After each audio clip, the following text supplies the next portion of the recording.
Each one may receive the things done in the body, according to what he has done, whether good or bad. And notice there are only two categories, good or bad. And John says in the first epistle, all unrighteousness is sin. Anything that is not righteous is sinful. It's like if somebody asked you to illustrate the word crooked. The way I would do it was this. I'd show them a straight line, and I'd say anything that deviates from that line is crooked. It may deviate by 1 degree or it may deviate by 90 degrees, but it's crooked. And that's how it is with righteousness.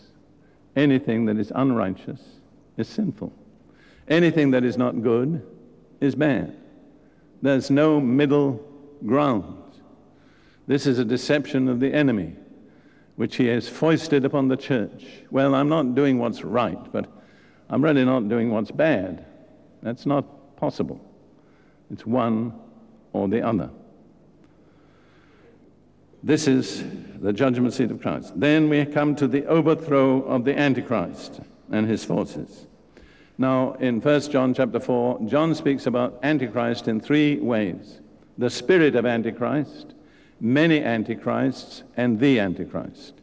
The spirit of Antichrist is the spirit that operates through every Antichrist. The many Antichrists have been here since the 2nd century A.D. One of the most significant was Bar Kokhba, who claimed to be the Messiah and led the Jewish people in their final revolt against Rome, which was utterly suppressed, and the whole nation was either killed or taken into captivity. There was another one called Shabbatai Tzvi in the 17th century, who claimed to be the Messiah and said he would take the Jewish people back to the Middle East, plant them in their land. He went to the Middle East, was arrested by the Turks, and converted to Islam. So that was a disappointment. The Jewish Encyclopedia records about 40 false messiahs that have come to the Jewish people since the time of Jesus. Jesus said, "Many will come in my name, saying, I am the Messiah," and will deceive many. So there have been many antichrists, and a lot of antichrists in the church. We don't need to be too specific about that. But the Antichrist has not yet come. I personally believe his shadow has fallen across the stage of human history, but he has not emerged. But he will be the final embodiment of all that is evil and satanic. And when he rules humanity, which he will for about 3.5 years, that'll be the worst period in human history. And God will permit this because he says to the human race, well, you've made your choice. Now see what you've chosen. You've rejected me. You've rejected my son. This is the alternative. Help yourself. Have you ever discovered that God doesn't teach just in theory? No. You can say, well, God, I've really learned that principle. That's fine. God says, now let's see it worked out in your life. And that's going to be true of humanity. Humanity is going to get the most terrible lesson that humanity has ever had. You see, Pontius Pilate brought before the Jewish people 2 men, Jesus and Barabbas. Now, Barabbas was a criminal, a violent man, an agitator. And he said, which of these will I release? And they said, give us Barabbas and crucify Jesus. And at the end of this age, the human race will do something similar. They'll say, we don't want this Christ. Give us the leader of our choice. This brilliant, talented, supernaturally empowered man. We want him. And you know what happened? The Jewish people got him. They also said to Pilate, we have no king but Caesar. An amazing thing for Jewish people to say. And for 19 centuries, they've been ruled by the Caesars, and the Barabbases have been turned loose on them. That's really the essence of Jewish history. And the same thing is going to happen to the human race. We're going to get what we choose.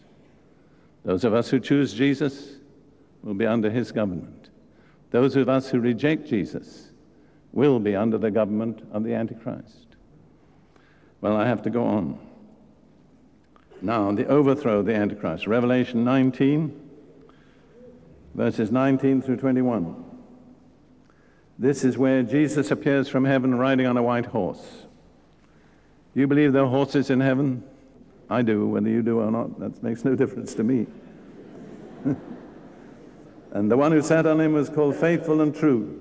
and in righteousness he judges and makes war. Notice, Jesus makes war. His eyes were like a flame of fire, and on his head were many diadems, royal crowns. And then it says in verse 15, out of his mouth goes a sharp sword, that with it he should strike the nations. And he himself will rule the nations with a scepter of iron. He himself treads the winepress of the fierceness and wrath of God. And he has on his name, has on his robe and on his thigh a name written, King of Kings and Lord of Lords. This is Jesus coming forth as God's appointed ruler to deal with the wicked. And then it says a little further on in that chapter, verses 19 through 21, I saw the beast. That's the name of the Antichrist. It's quite interesting. Revelation, the final book of the Bible, has two characters that are set in opposition to one another. One is the Lamb, the other is the beast. The Lamb is Jesus, the beast is the Antichrist. The word the Lamb occurs 28 times in the book of Revelation. The beast occurs 33 times in reference to the Antichrist. And this is the end time conflict. It's between the beast and the Lamb. And you know who wins? The Lamb, that's right. And that's a lesson for us, because we don't win by violence. We don't win by hatred. We don't win by being tough. We win by laying our lives down like Jesus. You remember in the 5th chapter of Revelation, John was weeping because no one was there to open the scroll. One of the elders said, don't weep, it's all right. The Lion of the tribe of Judah has prevailed. Bear in mind, dear beloved, that Jesus still is the Lion of the tribe of Judah. And you know what name we get from Judah? Jew. So he's still a Jew. He didn't become a Jew just for 33 years. He identified with the tribe of Judah for time and eternity. And bear in mind, when you get mixed up with the Jews, you're getting mixed up with the brothers and sisters of Jesus. You better be careful. So the beast and the kings of the earth and their armies gathered together to make war against him who sat on the horse and against his army. Then the beast was captured, and with him the false prophet who worked signs in his presence, by which he deceived those who received the mark of the beast and those who worshipped his image. These two were cast alive into the lake of fire, burning with brimstone. And the rest of their followers were killed with the sword which proceeded from the mouth of him who sat on the horse, and all the birds were filled with their flesh. That's God's garbage collection system. It's the birds, and they'll clean up everything. All they leave is clean bones. And you find out in Ezekiel, they'll have a system of burying those bones. We won't go into that. But all that is ahead. Now, in the midst of all this, Israel, the Jewish people who've been displaced from the center of history for 19 centuries, are coming back into the center of history. I don't know whether you ever noticed, Israel today is a very small land. It's smaller than Wales, smaller than the state of New Hampshire. It has about 4 million Jews and about 1 million others, and yet it's almost in the news every day. Even here in New Zealand, Ruth and I have noticed scarcely a day passes without a report from Israel. You know why? Because Israel is coming back into center stage for the climax of the age.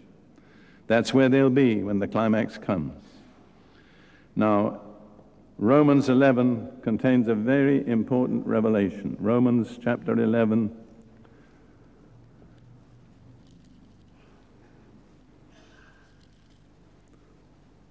Verses 25 and 26. Now, these words are addressed by Paul to Christians from a Gentile background, that is, non-Jewish. How many of you know that most of you are Gentiles? I'm a Gentile. Warren is a Gentile. Now, Ruth is a Jewess, see? But she's in a minority. So, the people who are not Christians are pagans, but the people who are not Jews are Gentiles. This is difficult for some people to apprehend. So Paul is writing to Christians from a Gentile background. And this is what he says, Romans 11:25. I do not desire, brethren, that you should be ignorant of this mystery, this secret that God has been keeping, lest you should be wise in your own opinion. Don't get conceited. Don't think of yourself more highly than you ought to think. What is the mystery? That hardening in part has happened to Israel until the full number of the Gentiles has come in. Notice it's hardening in part. The whole Jewish people has never been totally hardened. There have always been Jews in every generation who believed in Jesus. Sometimes they were a very small minority. But hardening in part has happened to Israel, not forever, but until. Until what? The full number of the Gentiles has come in. Until the church has done its job and proclaimed this gospel of the kingdom to all nations. And meanwhile, the Lord has begun to gather in the Gentile harvest. I believe myself the greatest harvest that the church has ever seen is still ahead of us. I believe millions of people are going to come into the kingdom of God. But bear in mind, that's preparatory to the restoration of Israel. And then Paul goes on to say, in verse 26, so all Israel will be saved. Israel is the only nation of which the Bible predicts that all the nation will be saved. Doesn't say all New Zealand, doesn't say all Britain, doesn't say all America, all Russia, but all Israel will be saved. On the other hand, you have to bear in mind that all Israel is not all the Israel that's alive now. For in Romans 9 and verse 27, Paul quotes Isaiah. He says, though the number of the children of Israel be as the sand of the sea, the remnant will be saved. The remnant is the remnant God has foreknown and chosen for himself. So it's not all the Jewish people at present alive in the land of Israel, but it's the remnant that God will bring through great tribulation, testing, suffering, to make them his. Then will come Jesus judging the Gentile nations. And this is pictured in Joel chapter 3, verses 1 and 2. And this is very, very important for us who are not Jewish to understand. Joel chapter 3, verses 1 and 2. For behold, in those days and at that time, and God is speaking, when I bring back the captives or the exiles of Judah and Jerusalem. In other words, in the days in which we are living, when God is bringing back Jewish exiles from more than 100 nations to their own land, God says, I will also gather all nations, Gentile nations, and bring them down to the valley of Jehoshaphat. And Jehoshaphat means in Hebrew, the Lord judges. And I will enter into judgment with them there, on account of my people, my heritage, Israel, whom they have scattered among the nations. They have also divided up my land. That is something extremely important we need to understand. God is going to judge the nations on the basis of how they've treated the Jewish people. And particularly, he's going to judge them for one thing. They've divided up his land. What's the modern political word for dividing up? Partition. And that's precisely what the nations have done and are busy trying to do right now. And God is angry with them. And we who love our nation need to be in urgent prayer that our nation will not be aligned against God's purposes for Israel. Now, it doesn't say there'll be any Jews judged there. My personal opinion is because the Jews will already pass through their own judgment, the Great Tribulation. Somebody said years ago something worth considering. God blesses the Jews direct. He blesses the Gentiles through the Jews. God judges the Gentiles direct. He judges the Jews through the Gentiles. I think this has been worked out in history time and time again. So Israel will pass through their judgment in the Great Tribulation. They will have been judged, but then the nations that persecuted them will be judged. And in Matthew 25, Jesus says, I'm going to sit on my throne. I think I better read those words because it's so clear that this is Joel chapter 3 in the New Testament. Matthew 25.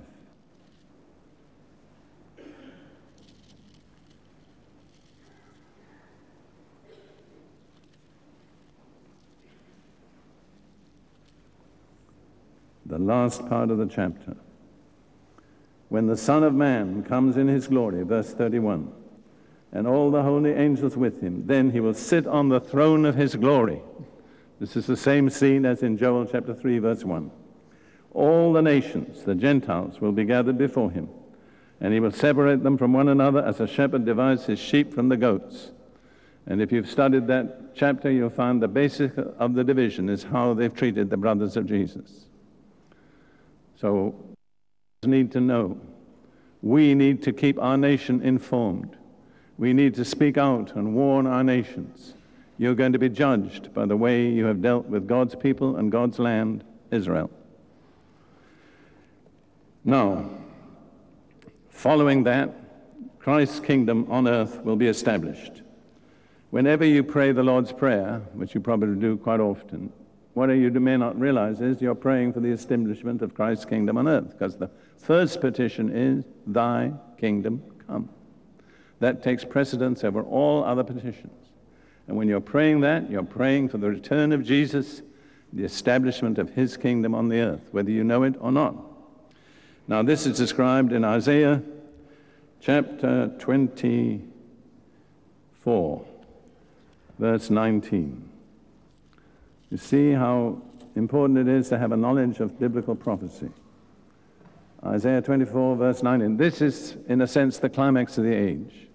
It's reduplicated many times in Revelation.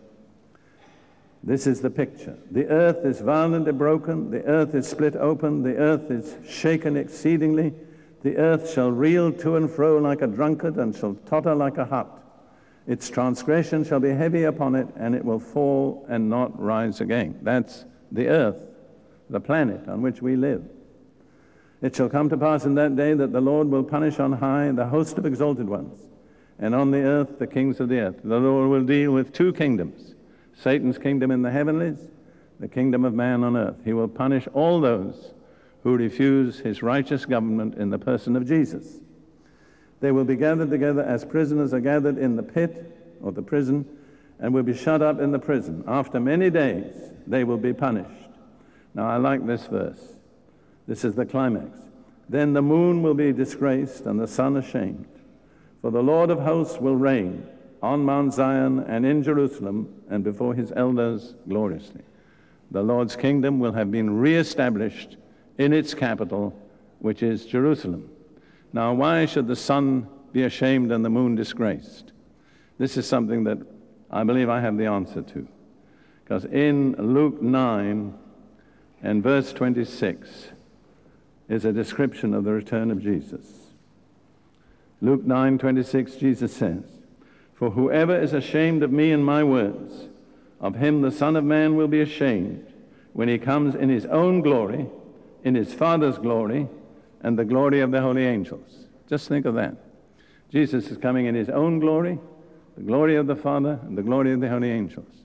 The brilliance of that glory is something we cannot even begin to imagine, and yet it will not hurt our eyes. But then the sun and the moon will have to take a back seat and say, the light we offer is nothing compared with what comes with Jesus. So that's why they'll be ashamed. Now, I'm going to go quickly, and I'll just give you the references. I don't have time to turn to them. The next thing that will happen is that Jesus will establish his kingdom for 1,000 years. 1,000 years, the Bible says, is as a day, so it's one day in the Lord's reckoning. Then Satan will be released from his prison briefly and go out and stir up rebellion in the nations, which is his job. And the Lord will intervene and bring final judgment on the nations, and Satan will be thrown into the lake of fire together with the Antichrist and the false prophet who are already there. The present heaven and the present earth will pass away, and a new heaven and a new earth will come forth. And all the remaining dead will stand before the great white throne of God for judgment. Now tomorrow, God helping me, if God wills and we live, we'll deal with the judgment, the eternal judgment of God. The Lord bless you.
jeg bede for dig, når jeg beder til Jesus, Guds søn.